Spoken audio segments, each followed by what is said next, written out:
It's Friday, February 16th, 2024, coming to you from beautiful Palm Desert, California. It's about 80 degrees today, absolutely stunning. Please make sure to like, share, and subscribe. Let's get into it. I want to start this video by saying this. You know, I do watch videos, other videos from time to time, and I see what some of these channels are selling, and it is utter garbage. What a waste of time, money, resources. People are always looking for advice. My advice to you today is buy real things, things that are going to benefit you. Buy real assets, things you're going to really need during the bad times. There is no pill that is going to fix your world. There is no pill that is going to make you an Adonis. No pill that is going to get you in better shape other than hard work. Some of the garbage that some of these channels are selling is downright embarrassing. My advice, buy real things. Buy gold, buy some silver, be diversified, own some metals, ladies and gentlemen. If you need help with that, if you need a reputable place, go to my link down below, SD Bullion. It will never be worth zero. I've been dealing with SD Bullion for 6 years, phenomenal company. Buy from whoever you want to buy from, but I believe you should be diversified. I do believe you should own some metals because they will never be worth zero. But if you need a reputable place, go to SD Bullion, link down below.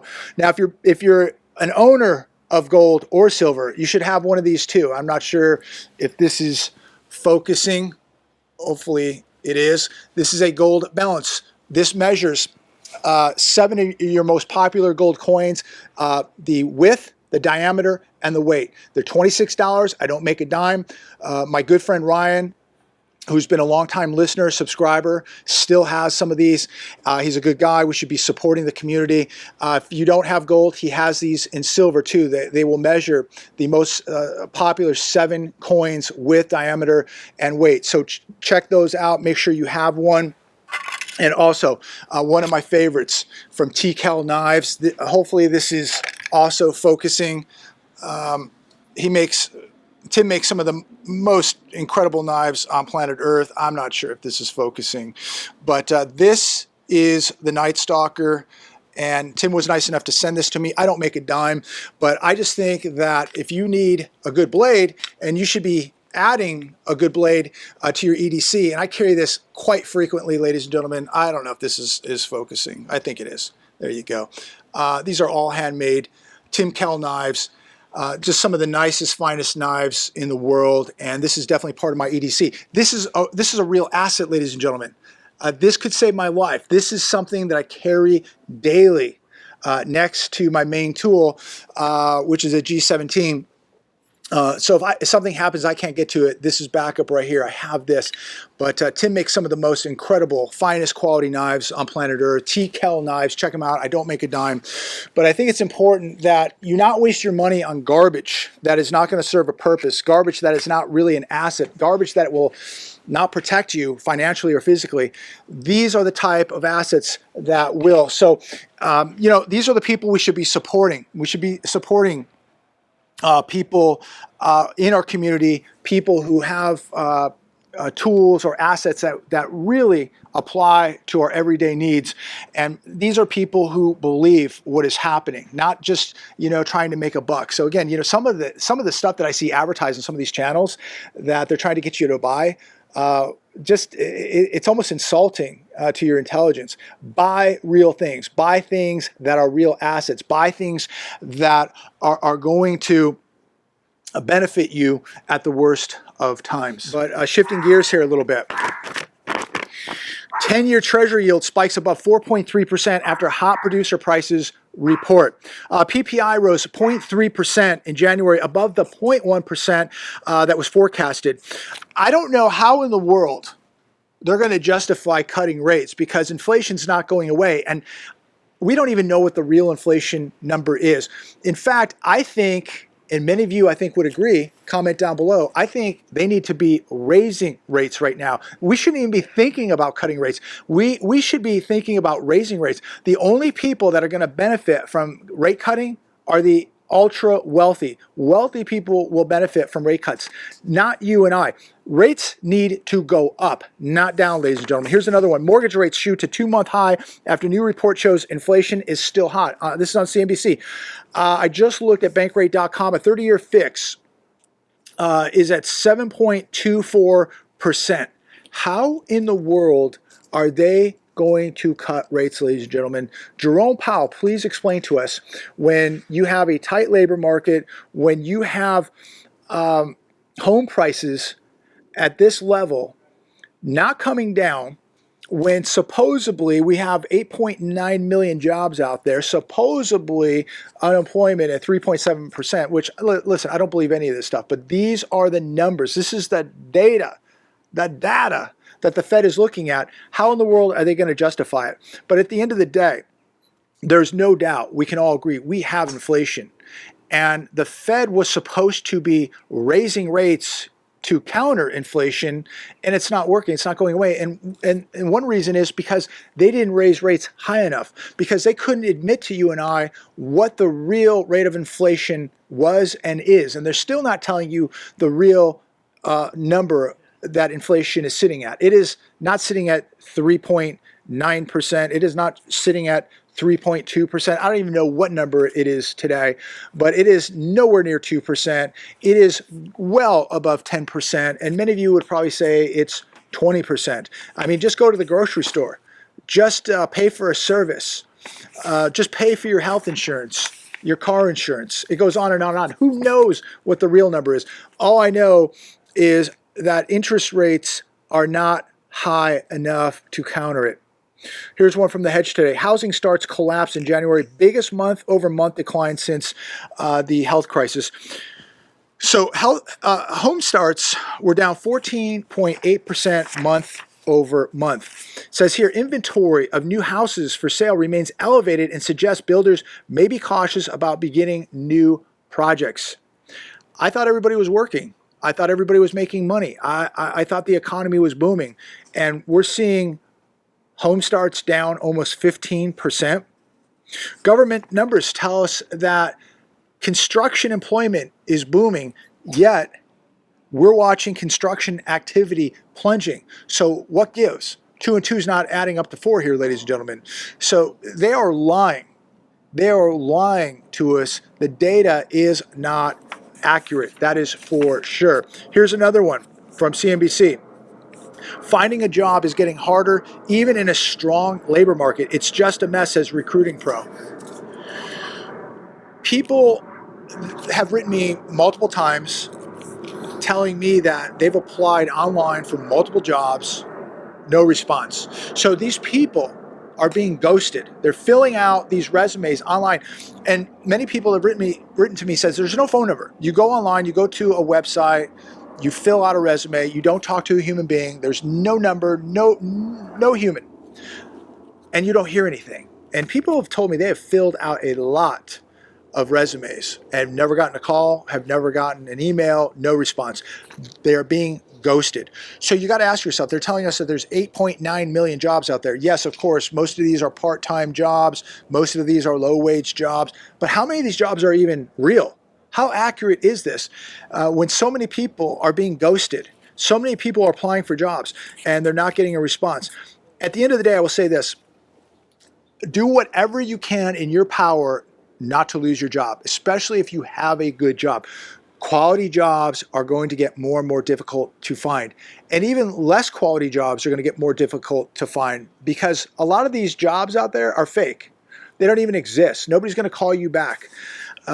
So if you're making, a decent paycheck, if you like your job, even if you don't like your job, but it's paying you well, you better do whatever you can in your power not to lose that job because it's going to get much more difficult to replace. And it's going to get more difficult to replace even some of the jobs that are not that attractive. Nike to lay off 2% of employees, cutting more than 1,500 jobs during broad restructuring. More and more people losing their jobs, ladies and gentlemen. And you got to ask yourself, just common sense, how in the world are they going to keep this economy propped up, the housing market propped up, all of it propped up when everybody's losing their jobs? I mean, this it doesn't take a rocket scientist to figure this out. Every day it's thousands here, 1,000 there, 2,000 here, 500 there, and we're not even hearing about what's happening to the smaller and medium businesses. People are losing their jobs. New York Post, Jim Carrey struggles to sell California mansion for a year, plus despite millions in price cuts. This is another indicator of what is happening to the real estate market. You know, this so-called, well, it's just a dry spell, nothing to worry about. It's time to worry, especially if you're a seller, because probably more than likely your agent told you your house was worth more than it really is. But at some point, hopefully somebody has a heart-to-heart with you before it's too late, because you're chasing the market right now. And what's going to happen is people are believing, and maybe they're telling their agents that the agent's wrong for telling them to lower the price. You know, there's a lot of sellers out there that believe they're smart and they know what's happening, but they really have no idea. They believe that this is 2022, and it's not. They don't understand that when you have mortgage rates over 7% on an overvalued home, that you're not going to sell it. People can't, they can't get approved for these loans. Like they have too much debt, and they just can't get approved for a house at, you know, $800,000 that's really worth $5, and a mortgage rate of over 7%. They can't get approved for this. So something's going to have to give. It's either going to be mortgage rates have to come back down to, you know, 2.65% or 3%, or prices are going to come down. What do you think it's going to be? I don't see mortgage rates ever going back down to 3% or below. I don't see them going back to 4%. Not going to happen. If they go to 6%, 5.5%, it is not going to fix what is happening in the real estate market. What is realistic pricing. So if you're a seller, don't be a chump and chase this market, because by the time you come to the realization that your house isn't going to sell, and you have to come back to planet Earth and back to reality, you will have cost yourself a lot of money. Price it right now. Be the next sale. Don't chase this market, because you're going to be chasing this market for a very, very long time. And by the time you wake up, it's going to be too late. Your $800,000 house is going to be worth $500,000, and maybe today you could sell it for $6. Maybe you could sell it for $650. But at some point, the reality is we're going to have price reality coming back to this housing market. And a lot of sellers are not going to like where those numbers are. It's going to be good for buyers, not going to be good for sellers. But it's too much greed out there. There's too many greedy sellers out there, and they believe this is 2022, and it is not. Jim Carrey's Los Angeles estate was listed last year in February for $29 million. He dropped the price in October to $23.95, but the mansion remains unsold. Here we are in February, unsold. House is 12,700 square feet on 2 acres, prime real estate, not selling. So what does this mean? It means it's overpriced. And he's going to have to adjust the price of this home in order to sell it. Just like the average person at $400,000, $500,000, home's been sitting for so long. Like I look at this market 4 or 5 times a day in the southern part of this country, looking for a property to purchase right now. And I see homes on the market for 180 days, 250, 280, 300, 450 days. And they're not moving. And why are they not moving? Because they're overpriced. So we're going to see how long the sellers can hold on before they have to start giving in. And remember, when somebody finally has to give in, that's the new comp in town. That's the new comp on the block. So when somebody eventually is forced to sell because their Airbnb or VRBO is not renting, and they're finally forced to sell that property, or you know the parents who've passed away and left the home to the kids or the grandkids, and you know they're motivated to just get a paycheck. They're gonna sell that house. That's the new comp, ladies and gentlemen. So you may think your house is worth $900,000 today, but if your neighbor sells his house for $7, guess what? Your house is worth $7 now.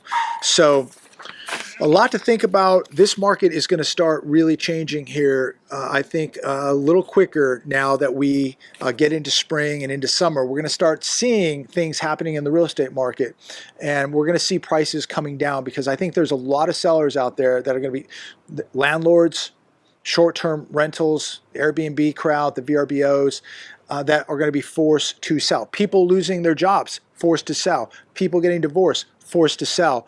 And so this market is going to start changing whether you like it or not. Here's another one, Yahoo News. Allstate hikes auto insurance prices by 30% in California. Some are going to see increases of 10%. Some will see increases of 55%. How in the world can anybody tell you that there's no inflation in this economy right now? They are out of their minds. But could you imagine your insurance going up 30%? 55%.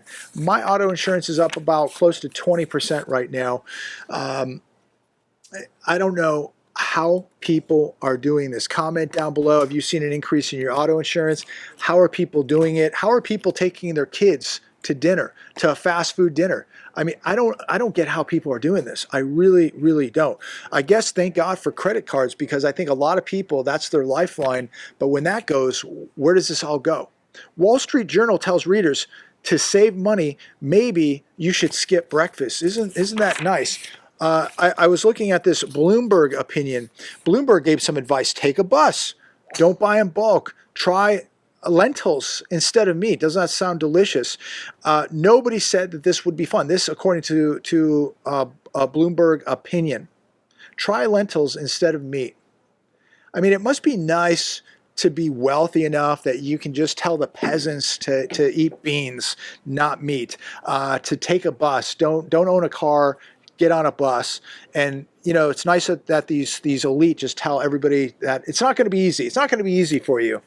Just eat some lentils. And of course, the Wall Street Journal, they just told us to eat you know, two meals a day, skip breakfast and eat lunch and dinner. What's going to happen when they tell you, you know, maybe you should skip 2 meals and just eat 1 meal a day? Maybe you should just skip breakfast and lunch, and then you can have lentils for dinner. Is that what is next?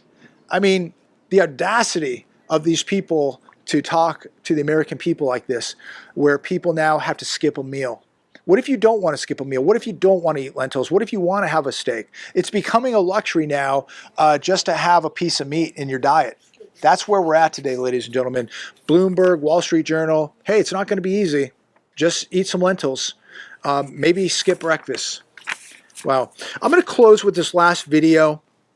This one really outraged me. You know, every one of you know I'm an animal lover. This coming from the New York Post. Stranger kicks 5-pound rescue dog in New York City, then claims the dog owner attacked him. Jen Floyd was walking her 3-year-old rescue pup. His name is Knox, little Chihuahua, around 2:50 p.m. Saturday on West 70th and West End Avenue. Now, some lowlife on his phone, texting, walking, not paying attention, was about ready to step on her little dog Knox, a 5-pound little Chihuahua rescue. And she's like, hey, please watch out. You're going to step on my dog. Well, this angered this guy because he was so busy on his phone texting that this lowlife, this piece of garbage. There's a lot of words I want to use here, but I don't want to have to edit this video too much. This lowlife kicked this little dog as hard as he could, like sending this dog up in the air. Okay, 5-pound rescue Chihuahua.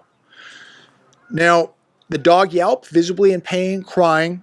The woman, Jen Floyd, said that, you know, she yelled at him, but never punched or assaulted him.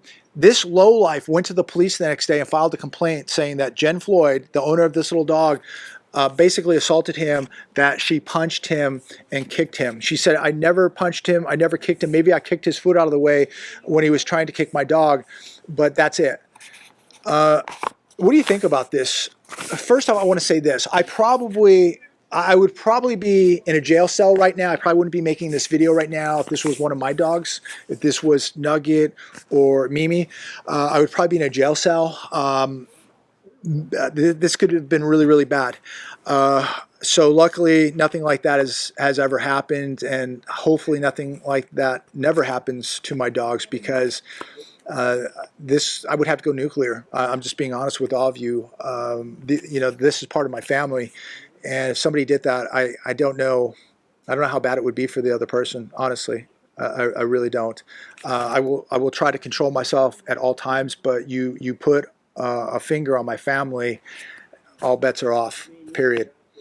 But luckily, Knox, the little Chihuahua, is okay. He is recovering. But what is going on with people, lowlifes, so busy, so entangled in their phones. The text is so important that you got to kick a little dog. This is society today. This is the mentality of people out there today in public that you're walking by, that you're passing by every day on a sidewalk or on a street, that you're driving next to, that you're walking past at the mall or wherever you may be. This is the mentality today. People have no issue just kicking the crap out of a 5-pound dog. They don't care. And if you could hurt a little 5-pound dog, and there's, again, I'm going to watch my language here, but if you could kick the crap out of a little 5-pound dog, I mean, you should try to kick somebody your own size. That I recommend. Try kicking somebody your own size. If you have a problem with the dog, maybe you should try to have a problem with the owner first. But these are the people you're going to be dealing with. Think about what these people would do to you or your kids if they really got angry, if they really got hungry, if they really got desperate enough. What are these people capable of doing? If they're capable right now of just kicking a little dog, what would they do to you if they were really mad, if they were really angry, if they were really hungry, if they were really desperate? What would they be capable of doing to you and your family? It's really, really sad. It really, really is. And of course now, the woman walking the dog's the criminal. Not the lowlife, not the real criminal who assaulted a little dog. Wow. Even if it wasn't my dog and I saw something like this happen, I'm going to be honest, I don't know exactly, I'd probably lose my mind. I really would have to really show some restraint and control myself. But I think I could just lose my mind if I saw somebody do that. And I don't know. I really, really don't know. I just, I hate that bully mentality, and I hate people. I really hate people that abuse animals. I really, really do. Wow. I was thinking about, wow, what if I was walking and saw somebody do that? Well, I don't live in New York, so that's a good thing. I live in Riverside County, so that's another good thing. So I don't know. Maybe this person would be in a jail cell tonight. Maybe this person would, maybe be sorry for what they did. We'll leave it at that.